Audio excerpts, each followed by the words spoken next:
Hello, beautiful. I'm your host, Nicole Goff. Welcome to the Ecstatic Life Podcast, the podcast for women who want to live fully embodied, nervous system regulated, open-hearted, radiant, and alive.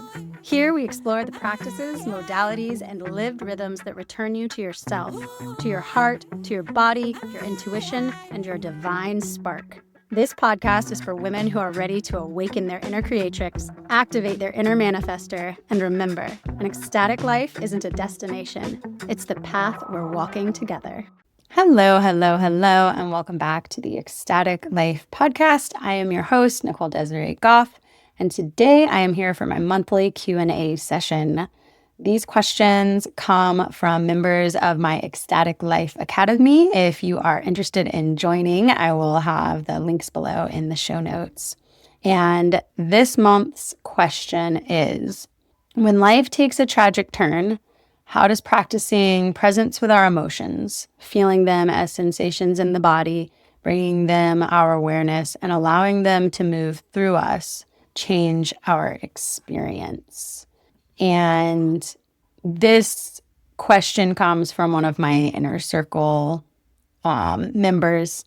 And this comes on the heels of me experiencing a personal loss and tragedy this past week. And so this particular member knows that this is something that I have been working through myself, and that this would be an apt time for me to talk about my process, how I am processing, and doing so, hoping that it will also help someone else with theirs.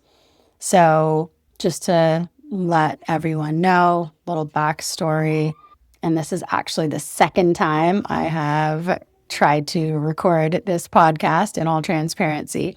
Because the first time I did a lot of crying, and so I do want to share briefly what is going on. So my children accidentally locked my little dog, who, if you have been following my podcast for a while, I've called my co-host. You've probably seen him in my lap during recordings.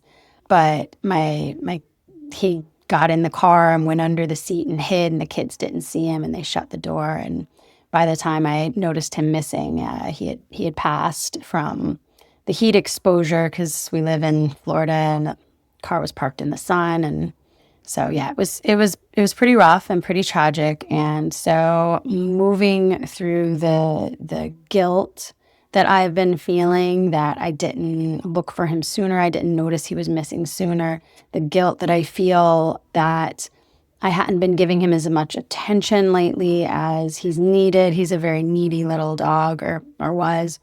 And the grief, and then also that it's been mixed up with a bit of relief, because honestly, I have had a really hard time, very, very stretched thin lately, and we have taken in our grandson for the past couple of months, and it looks like that might be a permanent change in our household, which has really, really shifted things around for me. And so there's been a lot of moving parts in my life. My father is starting to need some end-of-life care. And so there's just been a lot of heaviness, a lot of heartache, and a lot of grief and pain that I've been dealing with. And I do want to say that I've said this before. If you go back to some earlier episodes, when I talk about what is ecstatic life, I think the very first episode I did of this podcast, and then I think again at the beginning of this season 2, I talked about what ecstatic life means to me. And it's not just about being in joy. I think a lot of people hear ecstatic and they think happy, but ecstatic has such a deeper meaning than that. And for me, it's truly about being present with yourself, with all of you, with your feelings, and whether those be very difficult feelings or whether they be feelings of joy and, elevation. So being there with that experience, no matter if it's difficult. And so this question from this Ecstatic Life Academy member is very poignant for me right now. But this is also kind of at the core of this entire movement that I am building. And that is to have your higher self, because ecstatic, one of the meanings is having the connection with the divine. And so your higher self, your spirit, your soul, whatever you want to call it, the part of you that is the non-physical, that is one with God and the universe, that part of you being there to witness and hold this human part. Because the human is so complicated, right? We have these contrasting and conflicting emotions, again, as I was saying, in feeling deep, deep grief and sorrow, and feeling guilt and shame over, not giving my attention and my presence to my dog, and feeling like it was my fault because I wasn't holding him in my conscience and, in my consciousness as much as I had in the past. And in feeling some feelings of gratitude and thankfulness and all of these things swirling together inside of me, because, the human experience is so complex. And so to be there for that and to hold space for myself for that is a part of it, to be witness to it, to allow it, to not try to numb it out, to not try to stuff it down, to not try to run away from it. And we do that in so many ways, right? Whether it's through the more obvious ones like drugs or alcohol, which is before, when I was deep in my PTSD and before I started my healing journey, that's how I tried to escape my bad emotions. But a lot of people do it with food, exercise, or even on, what could on the surface seem as things that are positive, but are really truly to try to control their emotions. Dieting, exercise, even meditation. Even meditation can be used as a way to leave our bodies, to separate from our emotional state. And so being there and being witness to those emotions. And then on the other side of that, and this is where the ecstatic dance is so important to me. I just got out of an ecstatic dance session. Every Friday morning, I do an online ecstatic dance, and I cried through half of the dance. It's in moving these emotions through our bodies. And so it's come in waves, the grief and the guilt and, these things that have been moving through me have come in waves. But when our bodies are busy with day-to-day things, when we are cooking and cleaning and running the kids around and we're distracted with these tasks, it's easy to not think about what's going on inside of us. But when we take that time to slow down and to really look inside and to really witness and to honor that and to let it move through us, things come back up. And then they move through us. They are allowed to have their arc and they're allowed to be processed. And so with the ecstatic dance, and it wasn't that the playlist I made was particularly sad or intended to move grief through me, but just naturally in the dance, just allowing my body to move how it wanted to move, those waves of grief started coming through me. The overwhelm, the shame, all of the things that I've been carrying, I felt each one move through me during different songs. And there were times where I just had to hug myself, to hold myself, and to sway. And so directly to the question, how does this change the experience? Well, I truly believe this is medicine, because if we don't allow these processes, if we continue to check out, we continue to stay overactive and busy, we continue to, numb or disassociate or whatever it is to not feel the feeling, or on the other side, to just drown in it, right? To just drown and go into a victim consciousness around it. to make it something that is just so big and overwhelming that it swallows you whole. When we do that, then these emotions can manifest as disease.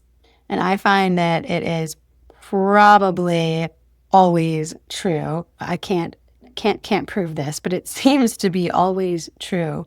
And this is definitely, like, German New Medicine would say this, that under any disease, under, any of these symptoms that you have, at the core, there is some emotional component to it. So yes, health, yes, exercise, yes, taking care of your body, and, but stress management and emotional management, that there is some emotional aspect to the pain and the disease that we carry in our bodies.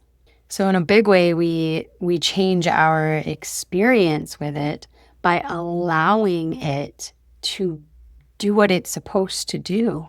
Emotion, energy in motion, it is supposed to move through us. So by witnessing and by intentionally moving it through the body physically, so holding space for it energetically, and then physically moving it through the body and allowing it to be, allows it to have the arc that it's supposed to do, allows it to have the outcome and the purpose and the message that it's supposed to bring, and allows for the healing to begin. Because if we're not, and we're compartmentalizing and stuffing it and encapsulating it and putting it away somewhere, whether that's in our psyche or in our body, and storing it away, not allowing it to have its expression, then it becomes a serious problem eventually. And another aspect I would say to this is your experience in the moment. So your experience of the emotion. When you resist something, it persists.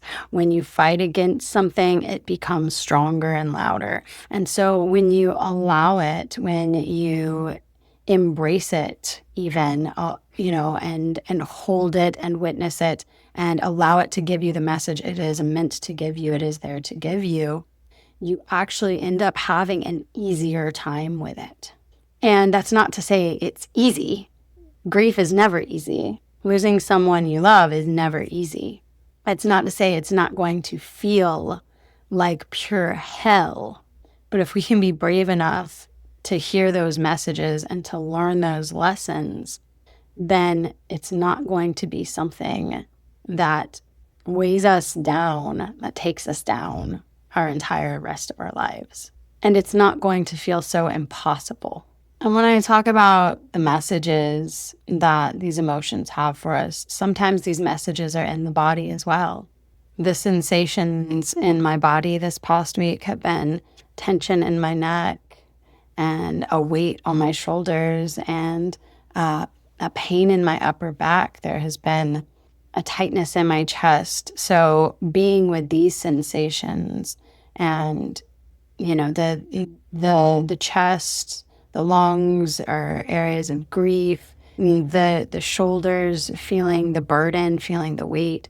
So these feelings, these symptoms that you would say that I'm having in my body, these physical symptoms are also a part of that too. And so being present with those physical pains, because a lot of times this manifestation, it's not that there was any sort of injury. It's that this is the physical manifestation of those difficult feelings. So being present with that, being loving with that, and holding and witnessing those physical sensations as well. So thank you to my community member for submitting this question. And thank you for witnessing me and holding me in my grief this week. And I truly hope that this conversation has helped someone else out there that is experiencing difficult emotions at the moment, that is having a hard time. And to remind everybody that living an ecstatic life doesn't mean you're going to be high vibe all the time. It doesn't mean that it's all going to be roses and sunshine or sunflowers and sunshine. And life is going to happen. Life is going to throw you curveballs. There will be tragedies. There will be death. That is part of life. There will be very hard things to deal with, no matter what. And really what it's about is how you move through it and the grace that you have in that and your ability to stay with yourself and to be with yourself, to hold yourself, because this too shall pass, whatever it is. And so I truly, truly hope that this has touched and helped someone else out there. And I love you all. Thank you for being here with me. Want to dance with me? Go deeper with me? Have me in your back pocket, literally? Join the Ecstatic Life Academy on the Go Collab app, link in show notes.